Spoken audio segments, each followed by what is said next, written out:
Hi, this is Brian from Northwest Bronco. Welcome back to the channel. I'm out here in the Oregon desert and I thought maybe I'd take a little bit of time to give you guys an update on how these tires are doing because it's been a while since I posted any updates on them.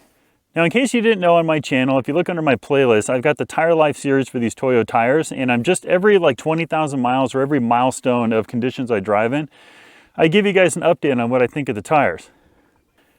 Now, in case you guys didn't know, these are the Toyo Open Country RT Trail tires. Not the RT, but the RT Trail. It's a new kind of overland hybrid tire from Toyo, and it's a D-rated tire, and they're pretty lightweight. So the advantage of running a D-rated tires, it's not a C and it's not an E, it's a D, so it slides right in between those two letters. And that's what kind of drew me to these tires, along with the fact that these tires are actually the exact same dimensions as a Sasquatch tire. The only difference is I put them on black diamond wheels, so they look a little bit different. But it is the exact same size tire as Sasquatch tire in the 315.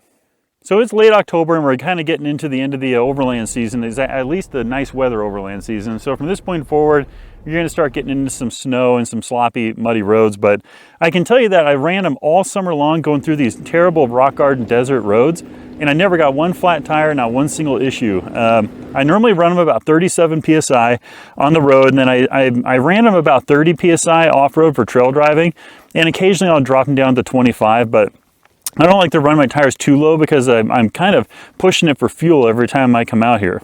Now, for these dry roads that I drive on, these trails, and also a bunch of rock gardens, they perform very, very well. I've done a little tiny bit of minor, not really rock crawling, but crawling over big rocks. And, you know, I'm out here solo mostly, so I need to have the utmost confidence in my tire to come out here, because tires is the #1 thing you need when you come out here all by yourself. Now, another reason I chose these tires is because they're really lightweight. I don't remember the weight because I'm out here in the middle of nowhere and don't have any specs on me. But I do remember that when I did some comparisons that these were actually not that heavy. They were lighter than the Nittos. So I have hit some mud out here, and I'll show you a couple of clips of that. And they do pretty good in the mud. You know, they're not a mud terrain tire, they're in between. So I don't expect them to perform brilliantly in the mud, but they did clear out just fine with the right amount of acceleration. Now, one thing I did notice is that when it starts raining for the first time in the season, the roads do start to get a little bit slick just because of the oils that are on the road.